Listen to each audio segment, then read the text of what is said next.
Hoy vamos a continuar lo que no alcanzamos a terminar el día lunes y avanzaremos al siguiente punto si el Señor nos lo permite. Hablamos el día lunes como el Evangelio es poder de Dios, entonces dijimos que todo hombre necesita el Evangelio y que el Evangelio no es una religión, sino que es un poder divino que viene del cielo y que opera en hombres y no en ceremonias, y este Evangelio es solo a través de Jesucristo.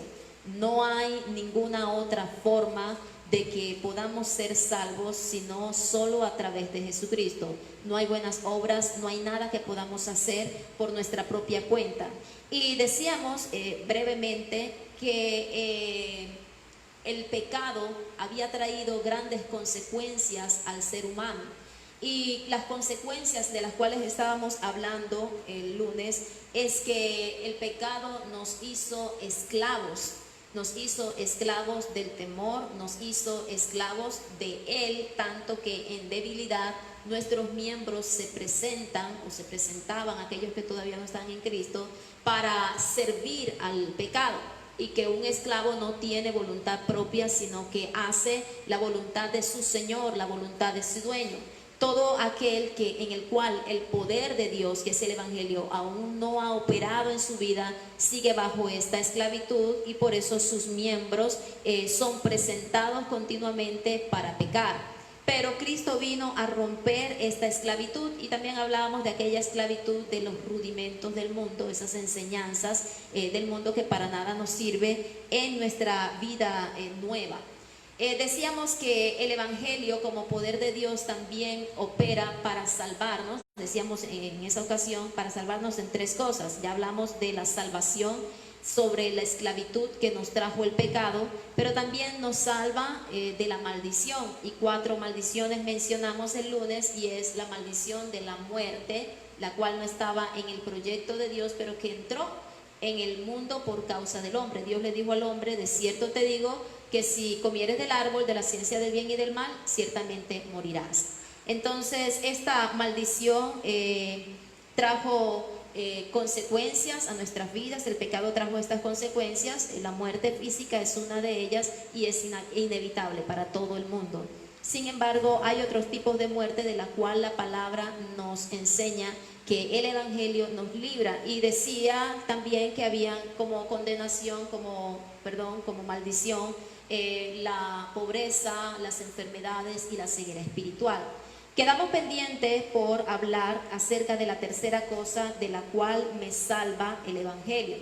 El Evangelio no solo me salva de la maldición del pecado, y no solo me salva de la esclavitud, y usted me ve que voy rápido porque hay bastante por hablar, sino que también me salva de la condenación eterna. Y no pudimos hablar sobre eso, así que hoy vamos a iniciar con este pasaje bíblico en el libro de Juan, capítulo 3, versículo 18. Abra su Biblia, por favor.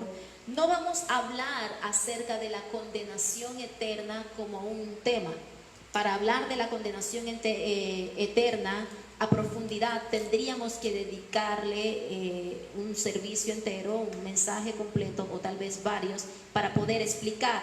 Estamos hablando acerca del Evangelio y del poder del Evangelio.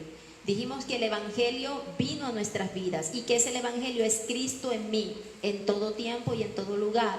Cristo en mí vino a romper las maldiciones del pecado, vino a salvarme de la esclavitud del mundo y vino a salvarme de la condenación eterna. Así que pasaremos someramente por este punto de la condenación eterna, y tal vez en alguna otra ocasión el Señor nos permita hablar acerca de este asunto. Entonces Juan capítulo 3 versículo 18 dice: el que en él cree no es condenado, pero el que no cree ya ha sido condenado porque no ha creído en el nombre del unigénito Hijo de Dios. Leamos hasta el verso 21. Dice: y esta es la condenación, que la luz vino al mundo, y los hombres amaron más las tinieblas que la luz, porque sus obras eran malas. Porque todo aquel que hace lo malo aborrece la luz y no viene a la luz, para que sus obras no sean reprendidas. Mas el que practica la verdad viene a la luz, para que sea manifiesto que sus obras son hechas en Dios. Entonces, al hablar de condenación, algunos piensan que la condenación es algo que se dará. Cuando hablamos de condenación eterna o muerte eterna, tal vez una gran mayoría de creyentes habla de aquel momento en que serán enjuiciados y aquel momento en que, bueno, después que parten de este mundo, en que el alma se desprende del cuerpo, que estuvimos hablando también la semana pasada, y entran a condenación eterna. Pero la palabra no dice que la condenación es algo que va a acontecer.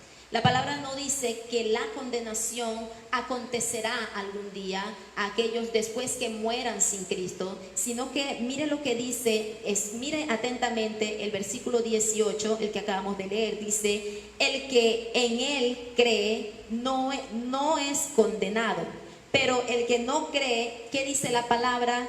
Ya ha sido condenado porque no ha creído en el nombre del unigénito Hijo de Dios. Entonces, la condenación es algo que entró en la vida del hombre y que todo hombre cuando nace, todo ser humano al nacer, trae esto ya impreso en su vida como consecuencia del pecado. ¿Y por qué hablamos de eterna? Pues nosotros tenemos un paso sobre la tierra, un peregrinaje. Algunos duran muchos años, otros duran menos, pero este paso sobre la tierra, aquellos que no han experimentado en sus vidas el poder del Evangelio, aquellos que vivieron 30 o 80 años sobre la tierra, pero no conocieron el Evangelio o no lo reconocieron en su camino, de pronto se les predicó, quizás lo entendieron, el Señor hizo a sus vidas el llamado, pero se rehusaron, endurecieron su corazón, ellos ya estaban en condenación y murieron en condenación. El hombre nació en maldición de pecado, el hombre nació bajo el yugo del pecado, bajo esa esclavitud del mundo, pero también nació en esa condenación. Ahora, una vida que está condenada, una vida que está condenada es aquella vida, de pronto aquí la condenación sobre la tierra no es el lago de fuego. Algunos dicen y predican que el infierno está sobre la tierra y después que mueren todo se acaba. No, Dios hizo al hombre con eternidad en su corazón. Dios hizo al hombre con eternidad. Dentro de nosotros hay un alma que en un momento tendrá que entregar este cuerpo, pero el alma no muere. Lo que hace es que el polvo vuelve a la tierra, pero el alma sigue experimentando lo que Dios quiera permitir a su vida según como fue su paso sobre la tierra. Entonces, la palabra a mí me enseña en este texto que hemos leído, el versículo 19 dice, y esta es la condenación. Ya dijimos en el verso anterior que todo aquel que no cree ya ha sido condenado porque no ha creído en el nombre del unigénito Hijo de Dios. ¿Por qué está condenado? Por cuanto no ha querido creer en el nombre del unigénito Hijo de Dios. ¿Y cuál es ese nombre? Jesucristo. La palabra nos enseña que no hay otro nombre en el cual podamos ser salvos, sino solamente en el nombre de nuestro amado Jesucristo. Y dice el verso 19, y esta es la condenación, escuche bien, que la luz vino al mundo y los hombres amaron más las tinieblas que la luz porque sus obras eran malas. Versículo 20, porque todo aquel que hace lo malo aborrece la luz y no, mire lo que dice, porque todo aquel que hace lo malo aborrece la luz y no viene a la luz. Cuando la palabra expresa y no viene a la luz, dice de forma implícita cuál es la condición del hombre. Está hablando de forma implícita que el hombre está en tinieblas. Está en este pasaje, porque hay otros pasajes donde lo habla muy claramente. Todo hombre está en tinieblas y Cristo es la luz que vino a resplandecer sobre este mundo. Cuando Cristo llegó a este mundo, cuando Cristo comenzó a predicar el Evangelio, cuando Cristo comenzó con aquel discurso arrepentíos y convertíos porque el reino de los cielos se ha acercado, entonces inicia aquella carrera por la cual nosotros tenemos oportunidad de tener salvación de esta condenación. Y dice la palabra que aquellos que no quisieron la luz, que es Cristo, y no estamos hablando de los que vivieron en la época de Jesús, sino aún en nuestros días. Aquellos que no han querido venir a la luz de Cristo, sino que prefirieron permanecer en sus tinieblas, han preferido permanecer en su condición de tiniebla, partirán de esta tierra si no toman la decisión, partirán de esta tierra y continuarán eternamente en la condenación en la cual nació el hombre. No es algo que va a pasar. Ahora, una vida que está en condenación sobre la tierra, alguien que ya está en condenación sobre la tierra. ¿Y quiénes son estos que están en condenación sobre la tierra? Aquellos en los cuales el poder de Dios, que dice la palabra en Romanos 1:16, es poder de Dios para salvación. Aquellos en los cuales el poder de Dios no se ha manifestado. Entonces, aquellas vidas donde aquel poder todavía no opera, pues no viven en la palabra de Dios, pues no conocen a Dios, sino que permanecen en sus obras malas y en sus tinieblas. Entonces es una vida como diríamos el mundo en el principio. ¿Qué dice Génesis 1, versículos 1 y 2? En el principio creó Dios los cielos y la tierra estaba desordenada y vacía. Dice la palabra, la tierra estaba desordenada y vacía, y había tinieblas, densas tinieblas que cubrían aquel mundo, aquel lugar.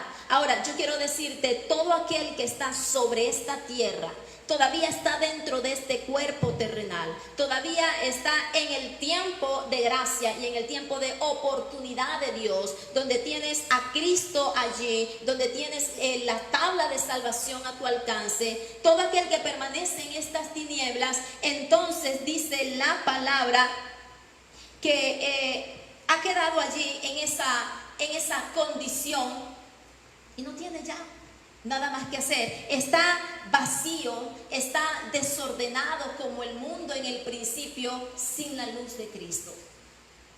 ¿Cómo son las vidas lejos de Dios? Vacías, desordenadas, sin esperanza, sin ley, sino atados al mundo, atados al pecado, esclavos en debilidad, presentando sus cuerpos al pecado y esclavos del temor. Atados a aquellas maldiciones de enfermedad, de ceguera espiritual, de pobreza y de muerte para sus vidas. Pero Cristo vino a este mundo a romper esa condenación. Una vida que luego que parte de esta tierra y parte siguiendo en ese estado de condenación, ahora no parte para descansar, sino que dice la palabra que después que sale de este cuerpo, si se mantuvo en aquel estado de condenación, si prefirió sus tinieblas, leamos nuevamente el verso 19, y esta es la condenación, que la luz vino al mundo y los hombres amaron más las tinieblas que la luz, porque sus obras eran malas. Aquellos que prefirieron sus obras malas, aquellos que no expusieron delante de Dios su pecado, aquellos que rechazaron el sacrificio, entonces parten a una eternidad en condenación, pero no, sino que en el mundo ya estaban en condenación, dice la palabra. Cristo vino a romper el efecto del pecado sobre el hombre. Cristo vino a romper esa condenación eterna sobre el hombre. Cristo, a través de su sacrificio, vino a darnos esa oportunidad, ese regalo, esa dádiva de Dios, de que saliéramos de muerte, de aquella muerte en la que nos encontrábamos, que saliéramos de aquella tiniebla en la cual nos encontrábamos y en la cual aún muchos se encuentran, para una luz admirable, para una luz que nos guía y para una vida eterna. Esto es el Evangelio. Y a esto se refiere la palabra acerca de la condenación. Ahora, hay muchas citas bíblicas que nos hablan acerca de la condenación, y a muchos no les agrada del infierno y del lago de fuego. A muchos no les agrada de que les hable de un juicio. A muchos no les agrada. Es más, en su cabeza no cabe la idea de que un Dios bueno pueda tener un lugar como esto. Y muchos hasta acusan al Señor, y muchos señalan al Señor, señalan a Dios, el cual ha sido tan bueno que entregó a su propio Hijo a morir en una cruz por nosotros, y dicen: Dios es malo, y lo aseguran de esta manera diciendo: porque Dios condenó a aquellos hombres, Dios condena a la humanidad a un lago eterno y a unas tinieblas eternas. Dios no nos condenó, nos condenó el pecado. La condenación entró no por causa de Dios. La palabra dice que Dios hizo al hombre perfecto y lo hizo a su imagen y a su semejanza. Y así como estaba el árbol de la ciencia del bien y del mal, también había un árbol de vida, el árbol de la vida en medio del huerto. Pero la mujer fue tentada y comió, y el hombre también comió de aquel hombre, no por tentación.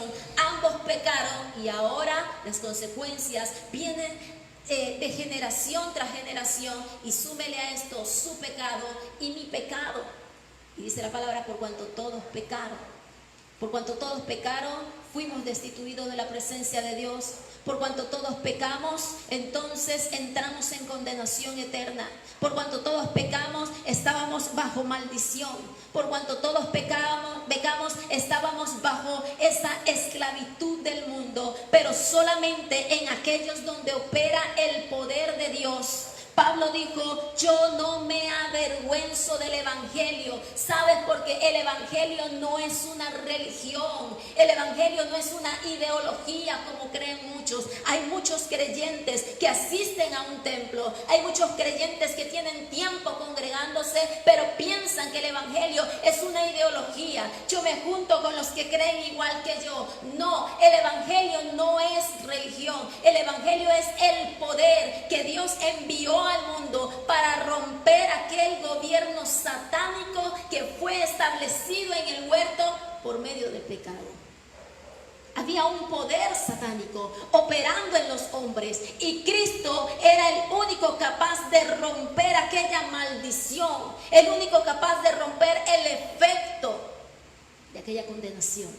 Y mientras estamos sobre esta tierra hay oportunidad, y la palabra dice: acercaos a mí, arrepentíos, convertíos, creed en el evangelio y seréis salvos, dice el Señor. Y usted dirá: ¿seré salvo de qué? Pues tu condición espiritual, dice la palabra, que no es la mejor si Cristo no está en tu vida.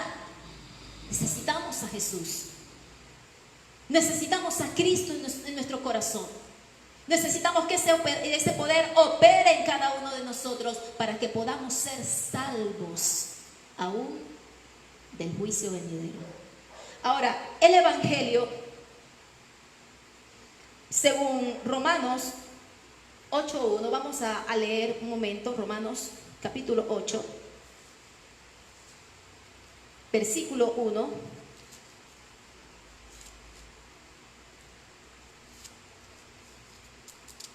Dice: Pablo, siervo de Jesucristo, llamado a ser apóstol, apartado para el evangelio de Dios. Pablo confesaba que había sido él apartado, lo mismo que leímos, recuerda usted allá en, este es el capítulo 1, versículo 1. Pablo en el capítulo 1 de Romanos decía: Pablo, siervo de Jesucristo, llamado a ser apóstol, apartado para el evangelio de Dios. Luego vamos al capítulo 8, verso 1, y dice: ahora pues ninguna condenación hay para los que están en Cristo Jesús, los que no andan conforme a la carne, sino conforme al Espíritu. Quiero leerlo una vez más. Dice: ahora pues ninguna condenación hay para quienes, para aquellos que están en Cristo Jesús. ¿Por qué la palabra habla de esta manera?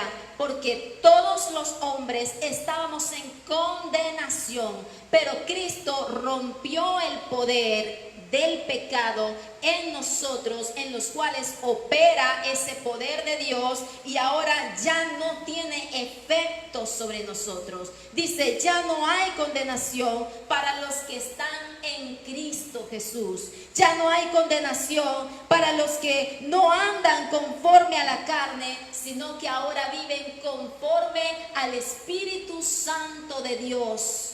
Por esto yo te digo, mi amado hermano y hermana, no es el evangelio un conjunto de ceremonias, no porque yo me congrego en un lugar, no porque yo asisto fielmente a la iglesia, no porque yo cante unos coros, quiere asegurarme o me garantiza a mí que realmente ese poder está operando en mi vida y me ha hecho libre y me ha salvado de aquel efecto del pecado.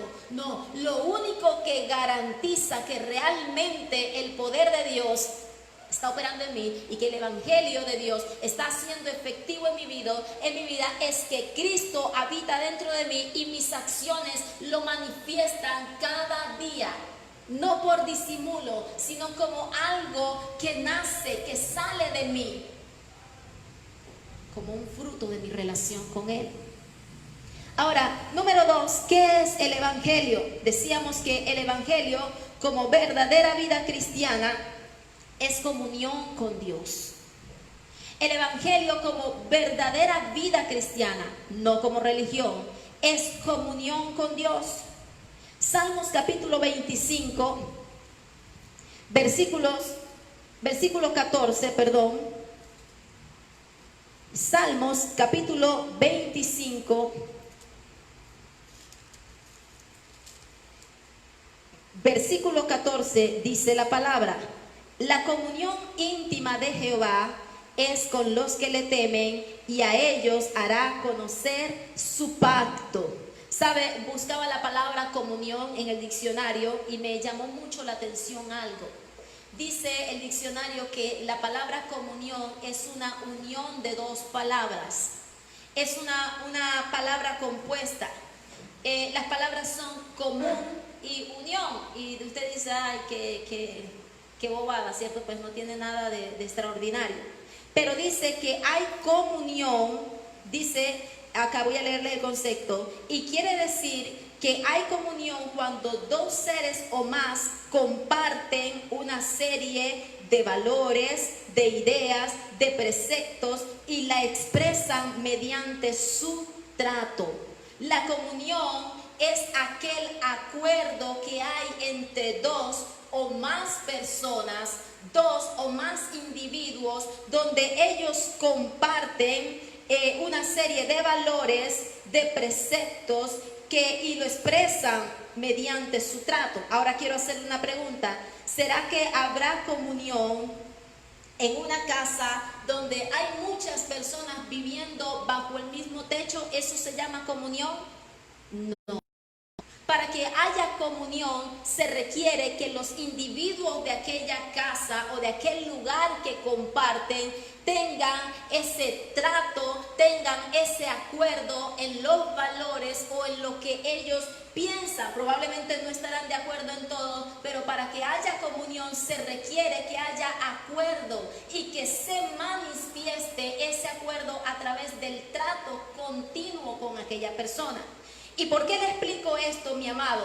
Porque Dios, según mi parecer y según lo que he entendido en la palabra, Dios no quiere hijos que estén en su casa, pero que no tienen comunión con Él.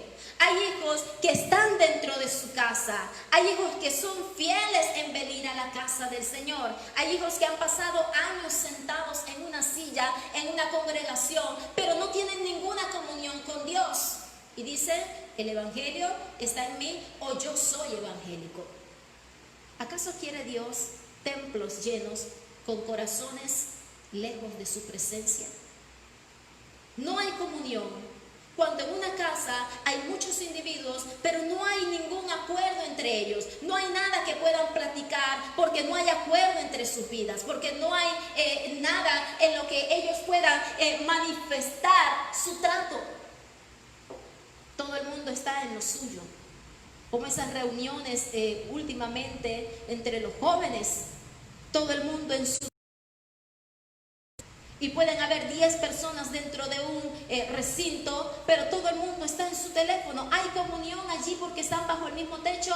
No. Y hay muchos que están dentro de los templos, pero no tienen comunión con Dios. Y dice la palabra que Dios tiene comunión íntima con aquellos que le temen. Dios tiene comunión íntima con aquellos que están cerca de su presencia.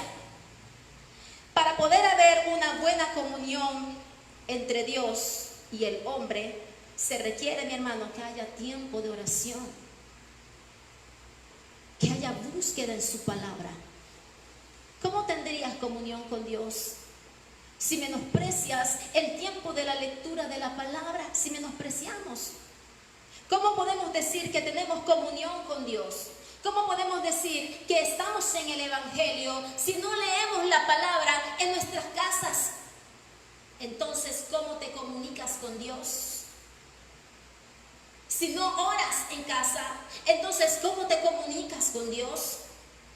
Si no buscas su presencia, si no buscas el tiempo en que puedas escuchar su voz y en el que puedas hablarle, entonces, ¿cuál es la comunión? Porque vas al templo con una Biblia en tu mano. No. La palabra dice que Él tiene comunión íntima, pero con los que le temen. No con los que asisten a un templo, sino con aquellos que le temen y con aquellos que buscan su rostro, con aquellos que invocan su nombre. Y por eso su palabra dice: yo amo a los que me aman y me hallan los que me buscan. Es necesario tener tiempo y esa relación con Dios para poder determinar y para poder declarar que verdaderamente somos hijos de Dios y el Evangelio ha operado en nuestras vidas. Pero no es suficiente con que yo tenga tiempo de oración y de lectura en la palabra. Antes de cualquier cosa, yo primeramente necesito ser justificada por Cristo. Romanos 5:1 me dice: justificados pues por la fe, tenemos paz para con Dios por medio de nuestro Señor Jesucristo, en el cual tenemos entrada allí, a esa gracia, y estamos firmes. Yo puedo leer la palabra, yo puedo orar también, pero necesito ser justificados por Cristo. Y esto lo digo para aquellos que dicen: yo no voy a la iglesia y yo no me congrego y yo no creo en nada de eso, yo nada más creo en Dios y yo en mi casa le oro y en mi casa leo la palabra. Sí, pero tú necesitas ser justificado por Cristo. ¿Y cómo puede ser justificado el hombre? ¿Cómo puede ser justificado el ser humano? Sino reconociendo su pecado delante del Señor, presentándose a Él como ese hombre pecador que necesita su vida y aceptando la voluntad del Padre escrita en su palabra para ponerla por obra en su vida. ¿Y dónde vas a aprender todo esto si no te congregas? Y hablábamos el lunes de que yo no asisto a un templo porque soy evangélico. No. Yo asisto porque entiendo que allí se entrega una palabra, allí se siembra una semilla que edifica mi vida y que produce frutos. Yo me congrego y yo recibo la palabra porque sé que necesito esa palabra que me instruye, esa palabra que me edifica, esa palabra que me confronta, esa palabra que me redarguye y me hace ver mi error. Por eso lo hago. Y porque sé que en el lugar de la reunión de sus santos, Dios bendice al pueblo. Pero yo no soy evangélico porque vaya a un templo. ¿Cuánta gente va y no lo es? Yo lo soy porque Cristo habita en mí. Y allí volvemos al principio. Cristo habita en mí en todo tiempo y en todo lugar. No los domingos solamente cuando me congrego, sino en todo tiempo. Cada día de mi vida, en todo tiempo y en todo lugar, en el templo y en la casa donde vivo, en el templo, pero también en mi lugar de trabajo, en el templo, pero también a todo lugar donde el Señor me lleve, porque Cristo habita dentro de mí y la humanidad tiene que ver en mí los cambios, porque Él está operando, porque Él está trabajando. Ahora, puede tener Para tener esa comunión, ya habíamos dicho, se requiere de que no ignoremos esos tiempos en la palabra, sino que podamos tener relación con Dios cada día, una vida devocional. Cuando tu pastor y tu líder te dice que tú necesitas leer la palabra, cuando el Señor Jesús nos dijo, escudriñad las escrituras, no es porque lo hacemos como ritual, porque se supone que es lo que tenemos que hacer porque somos cristianos. No, lo hacemos porque entendemos que es la manera que Dios nos ha dado para tener comunión con Él, meditando en su palabra, orando, teniendo tiempos a solas con el Padre, a través de Cristo, el cual nos justifica y nos presenta como hijos delante de Dios. Justificados pues por la fe, dice la palabra en Romanos, tenemos paz para con Dios por medio de nuestro Señor Jesucristo. Ahora, Dios no tiene comunión con aquellos que andan en tinieblas. Su palabra es clara al decir que ninguna comunión tiene la luz con las tinieblas, y esto lo hemos leído ya en muchos servicios. Ninguna comunión tiene la luz con las tinieblas. Dios es la luz. Y aquellos que prefieren permanecer en sus tinieblas, entonces Dios no puede recibirle con agrado. Vamos a leer Mateo capítulo 10, versículo 33.